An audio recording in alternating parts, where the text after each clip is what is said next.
আজ এই ভিডিওটি শুরু করার আগে আমি চাই আপনি একটু থামুন। হ্যাঁ, একটু থামুন। আপনার জীবনের সব দৌড়ঝাঁপ, সব চিন্তা, সব চাপ, সব কিছুকে একটু বিরতি দিন। একটা গভীর শ্বাস নিন আর ধীরে ধীরে ছেড়ে দিন। আপনি কি অনুভব করছেন আপনার ভেতরে কতটা অস্থিরতা জমে আছে? দিনের পর দিন মনের ভেতরে জমে থাকা ভয়, চিন্তা, দুশ্চিন্তা, অনিশ্চয়তা। আমরা বাইরে থেকে হাসি, কিন্তু ভেতরে ভেতরে ভেঙে পড়ি। রাতে ঘুমাতে গেলেও মাথার ভেতর চিন্তা থামে না। আগামীকাল কি হবে? আমার সমস্যা কবে শেষ হবে? আমি কি ঠিক পথে আছি? এই প্রশ্নগুলোই আমাদের শান্তি কেড়ে নেয়। কিন্তু আজ আমি আপনাকে একটা সত্যি কথা বলবো। একটা এমন পথ দেখাব যেখানে চিন্তা নেই, ভয় নেই, অস্থিরতা নেই, শুধু আছে গভীর শান্তি আর ভরসা।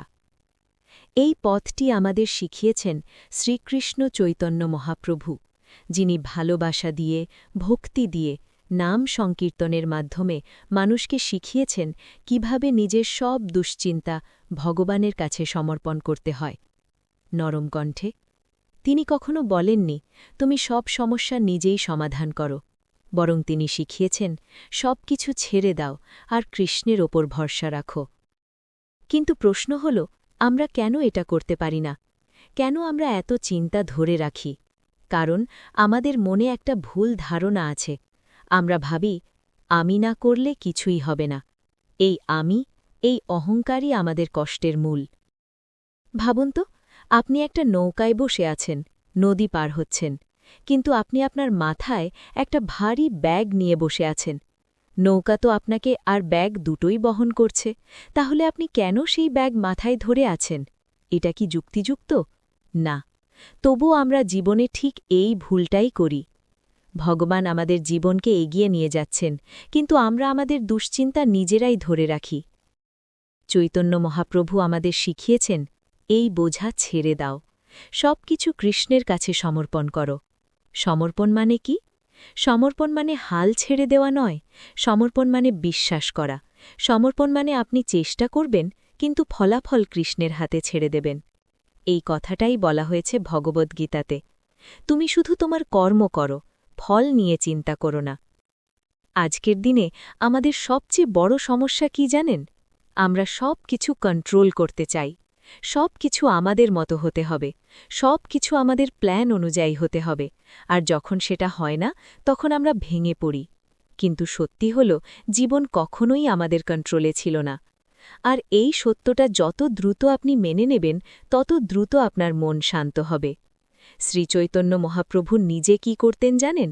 তিনি রাস্তায় রাস্তায় ঘুরে নাচতেন, গাইতেন, আর শুধু একটাই নাম জপ করতেন, হরে কৃষ্ণ, হরে কৃষ্ণ, কৃষ্ণ কৃষ্ণ হরে হরে। কেন? কারণ তিনি জানতেন এই নামের মধ্যেই সব কিছু আছে। এই নামের মধ্যে আছে শান্তি, ভালোবাসা আর মুক্তি। আজ আমি আপনাকে একটা ছোট্ট প্র্যাকটিস শেখাব। এটা যদি আপনি প্রতিদিন করেন, আপনার জীবন বদলে যেতে পারে। রাতে ঘুমানোর আগে একটা কাগজ নিন, আপনার সব দুশ্চিন্তা লিখুন, যা যা আপনাকে কষ্ট দিচ্ছে সব কিছু লিখুন। তারপর চোখ বন্ধ করে বলুন, প্রভু কৃষ্ণ, এই সব আমি তোমার কাছে সমর্পণ করলাম। আমি আর এগুলো ধরে রাখতে চাই না। তারপর সেই কাগজটা ভাঁজ করে রাখুন। এই ছোট্ট কাজটা আপনার মনকে হালকা করে দেবে, কারণ আপনি বুঝতে শুরু করবেন আপনি একা নন। লর্ড কৃষ্ণা আপনার পাশে আছেন।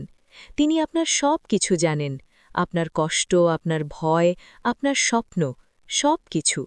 শুধু একটা জিনিস দরকার, বিশ্বাস। কখনো কখনো জীবন আমাদের ভেঙে দেয়। আমরা ভাবি সব শেষ, কিন্তু হয়তো সেই মুহূর্তটাই আমাদের নতুন শুরুর পথ। ভগবান অনেক সময় আমাদের পুরনো কিছু ভেঙে দেন, যাতে তিনি আমাদের জন্য নতুন কিছু গড়ে তুলতে পারেন। তাই যখন কিছু আপনার মতো হচ্ছে না, তখন চিন্তা করবেন না। নিজেকে বলুন, হয়তো এটা আমার ভালো। এই বিশ্বাসটাই আপনার জীবনে শান্তি এনে দেবে। এখন আমরা একসাথে নাম জপ করব। চোখ বন্ধ করুন আর আমার সাথে বলুন, হরে কৃষ্ণ, কৃষ্ণ কৃষ্ণ হরে হরে, হরে রাম, রাম রাম হরে হরে। আপনি কি অনুভব করছেন আপনার মন একটু শান্ত হয়েছে? এইটাই নামের শক্তি, এইটাই সমর্পণের শক্তি। তাই আজ থেকে একটা নতুন শুরু করুন। চিন্তা নয়, সমর্পণ; ভয় নয়, বিশ্বাস; অস্থিরতা নয়, শান্তি। আর মনে রাখবেন, আপনি কখনো একা নন। আপনার সাথে আছেন আপনার প্রিয় কৃষ্ণ।